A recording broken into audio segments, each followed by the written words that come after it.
Fed up with the everyday grind? Tired out from the summer heat? Want to get away from it all? We offer you Escape. Escape, designed to free you from the four walls of today for a half hour of high adventure. You are spurring a lathered horse through darkened streets, trapped by two hostile armies, with a kit of magic in your pocket, and the American Revolution in the balance.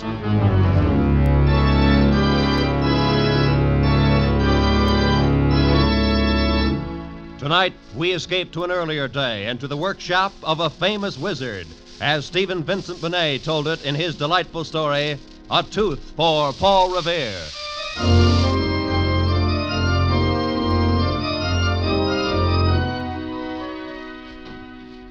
Some say it all happened because of Hancock and Adams, and some put it back to the Stamp Act and before. Then there's some that hold out for Paul Revere and his little silver box. But the way I heard it, the American Revolution broke out because of Lige Butterwick and his tooth. My great-aunt was a Butterwick, and I heard it from her. Every now and then she'd write it out and want to get it put in the history books, but they'd always put her off with some trifling sort of excuse. But the way she told it to us kids, sitting there before the flickering fire on some blustery, blowy night, it sounded spooky enough and wonderful enough to be as true as the Union. History books, bah. You don't get the right of things from such. In the story of a nation, it's the queer corners that count. The tales that get whispered down through families. Now take Paul Revere, for instance.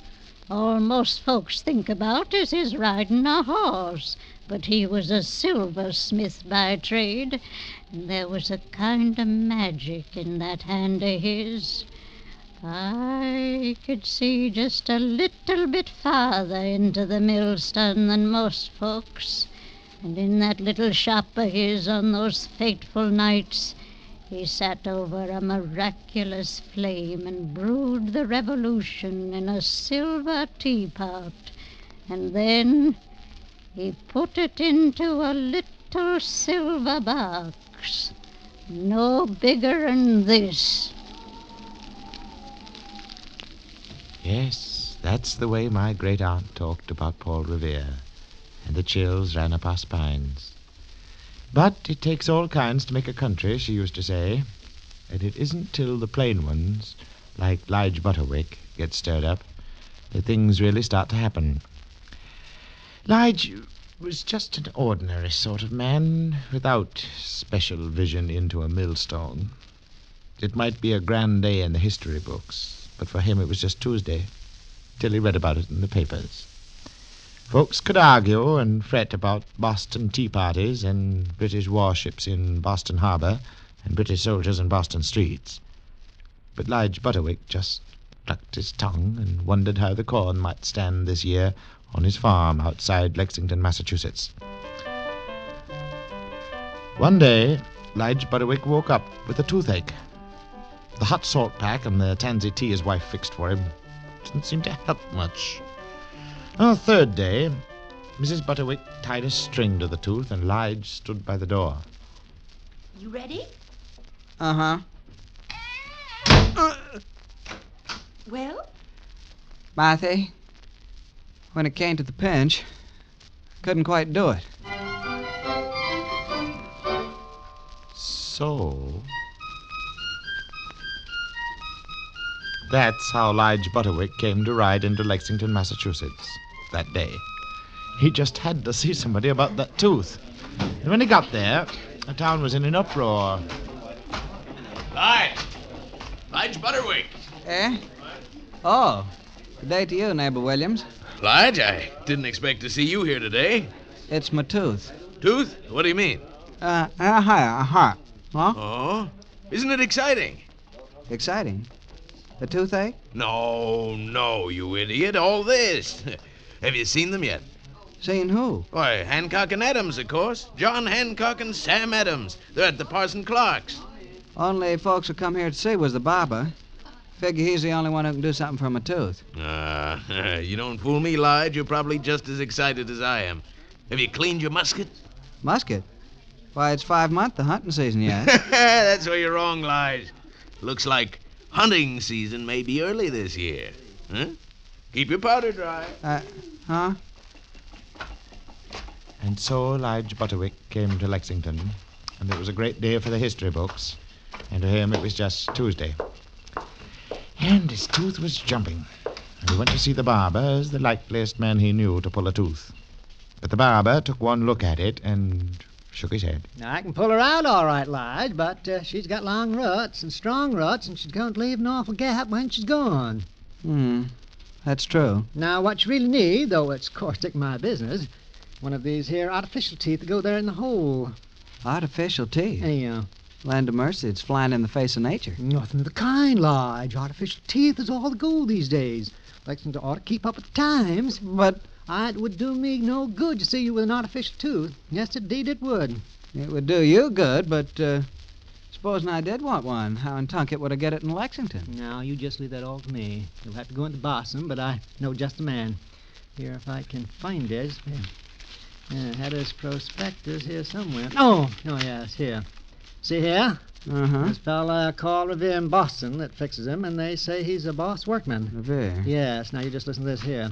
Whereas many persons were so unfortunate as to lose their foreteeth. That's you, Lige. Oh, yeah. To their great detriment, not only in looks, but in speaking, both in public and private. This is to inform all such that they can have them replaced by artificial ones. I see. That will look as well as the natural and answer the end of speaking to all intents. Oh, yes, and then see, it goes on. His name. Yes, his name's right here. Paul Revere, goldsmith, near the head of Dr. Clark's Wharf in Boston. Sounds well enough, but what's it going to cost? Oh, I know Revere. Comes through here pretty often, as a matter of fact. Does? Yes, and he's a decent fella, even if he is a pretty big bug in Son's Liberty. Now, you just mentioned my name. Well, it's something I hadn't thought of, but in for penny, in for pound. Missed a day's work already, and that tooth's got to come out before I go stark staring mad. But what sort of man is this Revere, anyway? Oh, he's a regular wizard. A regular wizard with his tools. Wizard. I don't know about wizards, but if he can fix my tooth, I'll call him one. So, Lige Butterwick got back on his horse and started for Boston. He rode through the busy, excited streets of Lexington, and when he came opposite the residence of Parson Clark, he saw a little crowd collected, men staring, so he stopped his horse for a moment and looked. Mister, is that them? Is it who, son? Mr. Hancock and Mr. Adams, sir. There through the window. Tall, handsome man and the short man with a face like a bulldog. I wouldn't know, son. They're strangers to me. Get up. When he got to Boston, he began to feel queer. And it wasn't only his tooth. He hadn't been there for 4 years, and he'd expected to find it changed, but it wasn't that either. The sky was clear and beautiful, but Lige felt like there was thunder in the air. It was uncanny. And the people, there'd be little knots of them on the corners, but when you came up to them, they seemed to melt away. Or they'd look at you and stop talking. And then he came to the harbor. Out there in the port of Boston, riding black and grim with the British warships. He'd known they'd be there, of course, but it was different somehow, seeing them with their guns pointed in at the town. Suddenly he felt uncomfortable. Felt he'd like to turn and go home. But he was hungry, and so he went to a tavern for a bite.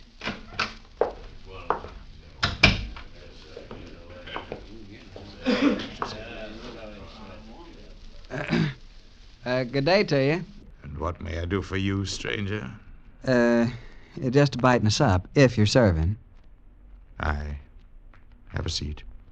You'll be served. Thank you. Nice weather we're having these days. It's bitter weather for Boston. Well, now, maybe for Boston, but out in the country, we'd call it good planting weather. I guess maybe I was mistaken in you. It is good planting weather. For some kind of trees. Trees. Well, now, I suppose you're right about that. Is that so?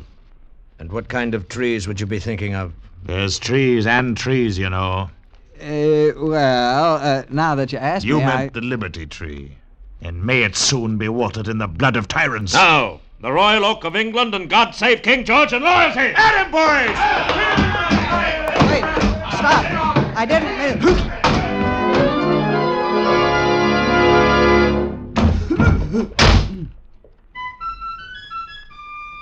Glory.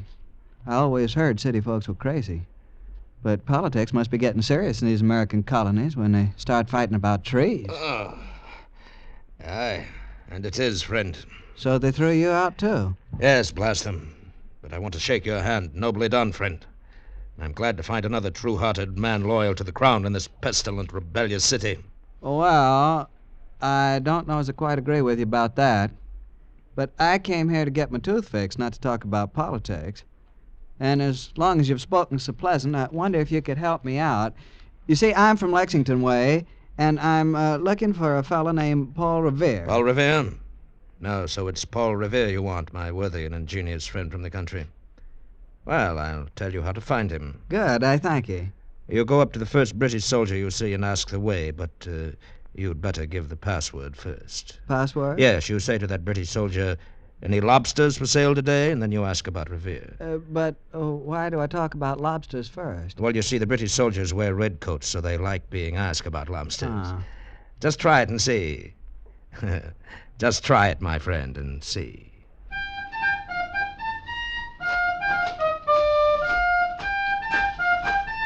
Hup, hup, hee, ho! Pardon me, sir. Do you have any lobsters for sale today? What? How dare you? Seize that man!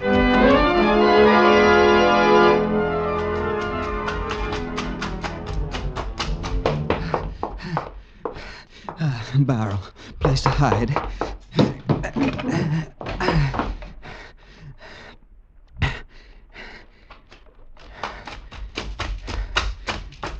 Down that way. Come on, Sergeant.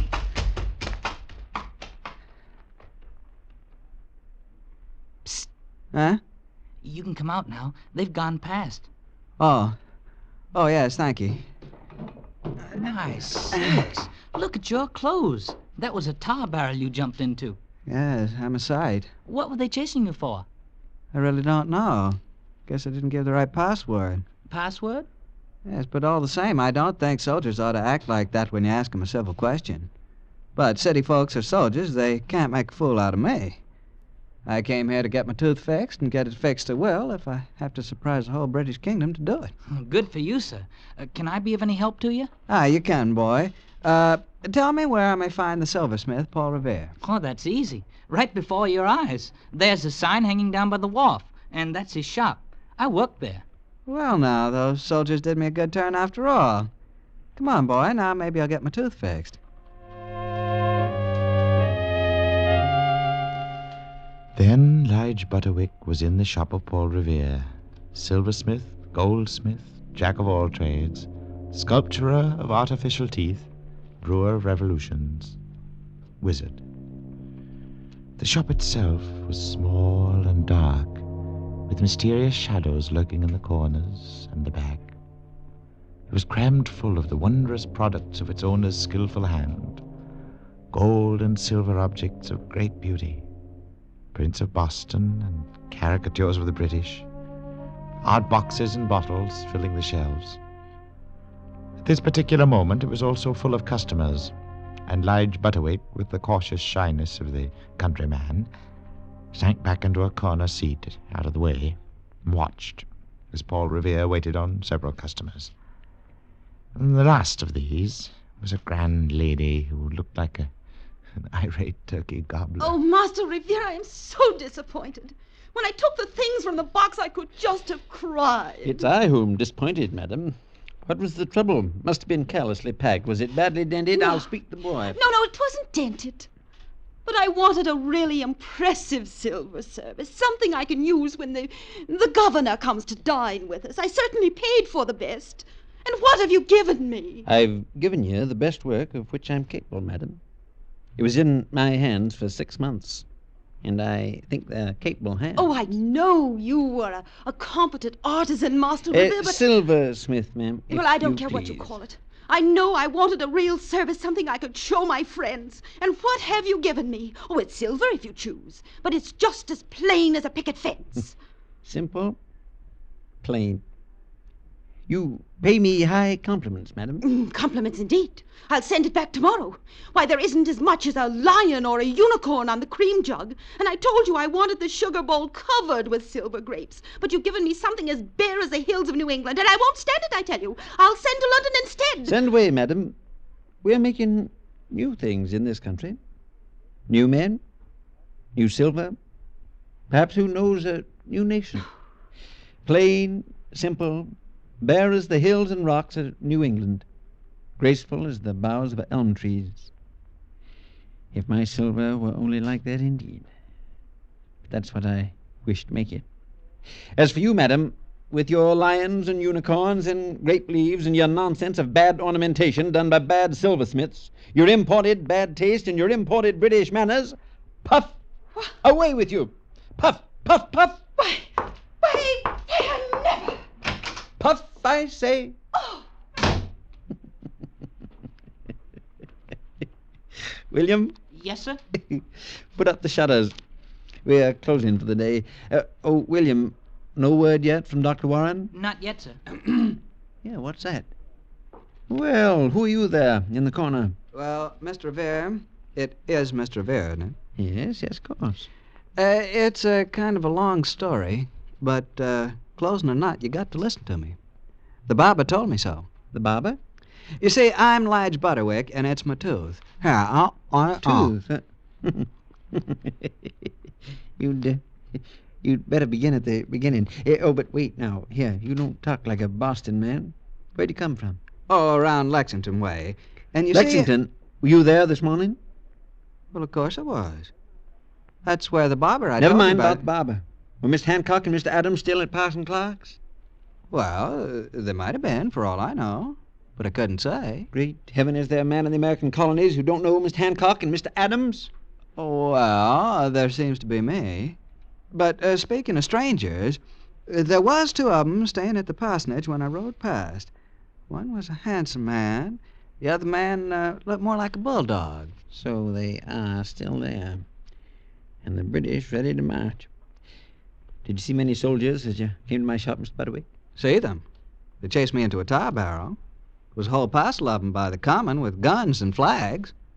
Looked as if they meant business. Thank you, Mr. Butterwick. You're a shrewd observer. You've done me and the colonies an invaluable service. Oh, that's nice to know. But speaking of this tooth... You're a stubborn man, Mr. Butterwick. All the better. I like stubborn men. I wish we had more of 'em. Well, one good turn deserves another. You've helped me. I'll do my best for you. I've made artificial teeth, but drawing 'em is hardly my trade. All the same, let's have a look. Here, come over here by the light. Aye? And now, open. Ah? Yeah.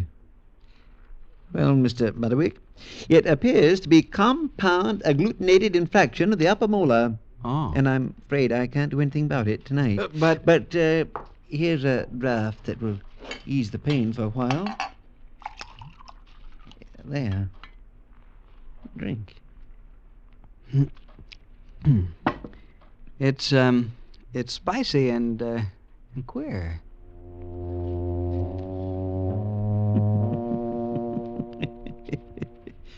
Never mind. Now you go to a tavern, get a night's rest. Come back, see me in the morning. I'll find a truth drawer for you. If I'm here. Oh, yes, you'd best have some liniment. It's a queer kind of shop you have here, Mr. Revere. Some folks think so. Say, what's in that little bottle? Where? Oh, that. That's a little chemical experiment of mine. I call it Essence of Boston. But there's a good deal of the east wind in it. Essence of Boston? Well, they did say you was a wizard. It's genuine magic, I suppose. Genuine magic, of course. And here's the box with your liniment. No, not that one. This one. Thank you. But that other little box there, the little silver one with the stars on it and the elm tree. Oh, yes. You like it? Pick it up. Yeah, mighty pretty work. Thank you. My own design. 13 stars there. See 'em? Uh-huh. You could make a very pretty design with stars. For a new country, say. If you wanted to. I've sometimes thought of it. But, what's in the box? It feels queer. What's in it? What's in the air around us? Gunpowder, war, making of a new nation. But the time isn't right yet. Not quite ripe. You mean that this here revolution that folks keep talking about? Yes. In this box? Glory be. Master Revere, it's come. The message from Dr. Warren. William, my riding boots. Now hurry, I must be off. Sorry, Mr. Butterwick, but I must rush. Take your liniment and come back tomorrow. Oh, yeah, thank you, sir. If I'm back tomorrow, I'll help you. Yes, Good day, sir. Good day. It wasn't till Lige Butterwick was alone in his room at the tavern where he was to stay the night that he realized what he had done. In the bustle and haste of leaving Mr. Revere's shop, he had picked up the wrong box. Instead of the box of liniment, he held in his hand the little silver box with the 13 stars upon it. He hadn't quite believed Mr. Revere when he talked about the box, but then everything had seemed so almighty queer since he'd arrived in Boston. And his tooth ached, and his head felt light, and he, being human, was curious. He looked for a keyhole, but there was none. The box wouldn't open. He shook it. Suddenly, it felt warm, as if there was something alive inside it. He held it to his ear.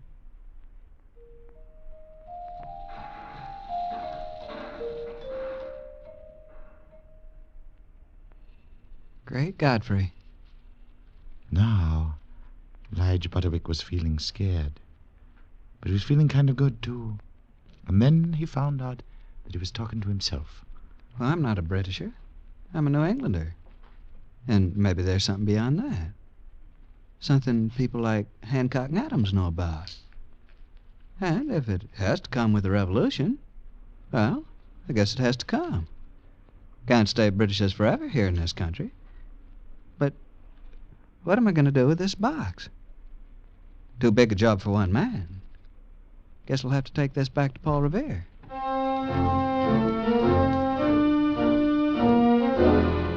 First, he went to the little shop on Clark's Wharf, but it was closed up tight. And it was a while before he could rouse anyone. Then it was the boy William who opened the door. Oh, it's you. Well, Master Revere isn't here. But I've got to find him. Can you tell me where he's gone? Why do you want to know? Got something for him. He needs it. You wouldn't be a spy for the British now, would you? A spy? Me?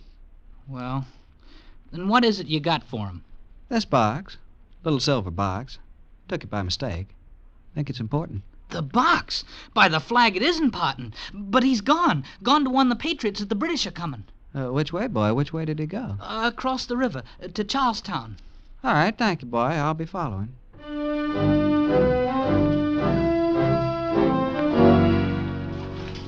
No, you don't get any boats from me. There was a crazy man long here an hour ago, and he wanted a boat, too. My husband was crazy enough to take him. Do you know what he did? No, ma'am. He made my husband take my best petticoat to muffle the oars so they wouldn't splash when they passed that Britisher ship. My best petticoat, mind you. Huh. When my husband comes back, he's going to get a piece of my mind. Was his name Paul Revere? Was he a man of 40-eyed, keen-looking, kind of Frenchy? Don't know what his right name is, but his name's Mud with me. My best petticoat tore into strips and swimming in that nasty river. Thank you, ma'am. I'll get a boat elsewhere.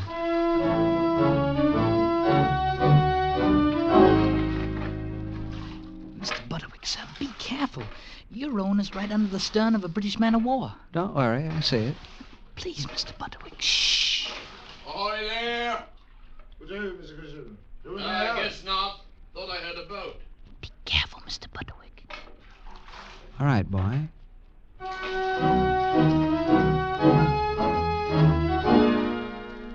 Revere, he's been gone an hour. Gone? Gone where? Riding to Lexington to warn Hancock and Adams as soon as he spied the lights up there in the North Church. I've got to catch him. It's this box. He's got to have it. Where can I get a horse? Right over here. Come on.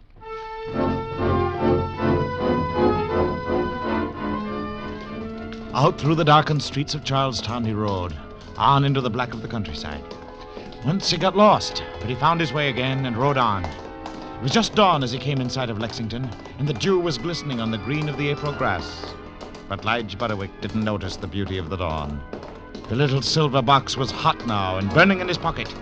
And then suddenly he reined in his horse. For there on the road were two men carrying a trunk, and one of them was Paul Revere. Well, Mr. Revere, say I'm on time for that little appointment about my tooth. Well, it's you. You are a stubborn man, Mr. Butterwick. I allow. But you've given me a merry chase all night. I've had one myself. Been captured by the British once and escaped. Don't know what's still in store for me, but we're carrying a precious cargo here in this trunk. We're bringing to safety all the private papers of Mr. Hancock and Mr. Adams. Which reminds me, I've something for you here. What? A silver box. You've got the silver box. By mistake, and it's getting frightfully hot in my hand. Yes, my friend, and little wonder. Look across there, Lexington Green. The green? Why, there's a line of Lexington men. And there across the creek, facing them, is a column of British redcoats. Aye, lined up with guns they are, Mr. Butterwick. They've come to arrest Mr. Hancock and Mr. Adams, and the Minutemen stand before them. Mr. Revere, I'm a peaceable man. I've had little notion of politics.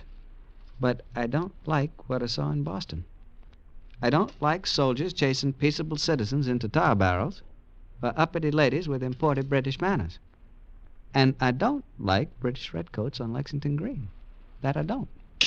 Mr. Butterwick, what you doing? I'm stamping on your silver box, Mr. Revere. I'm breaking it open. Do you know what you've done?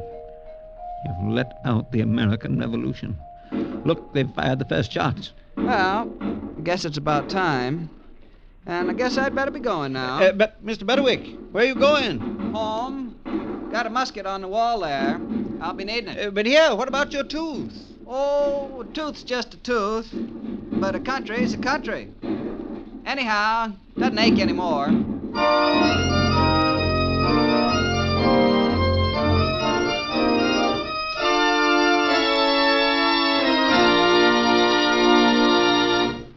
Escape, produced and directed by Norman MacDonald, tonight brought you A Tooth for Paul Revere by Stephen Vincent Benet, adapted for radio by John Dunkel, and featuring Harry Bartell as Lige Butterwick, Parley Bear as Paul Revere, and Barry Kroger as the narrator.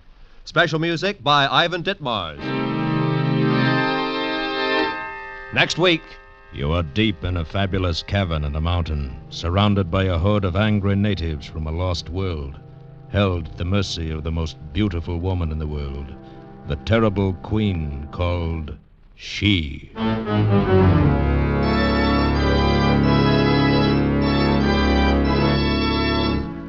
Next week, we escape with H. Rider Haggard's famous story, She. Good night, then, until the same time next week, when once again we offer you Escape. This is CBS, where 99 million people gather every week, the Columbia Broadcasting System.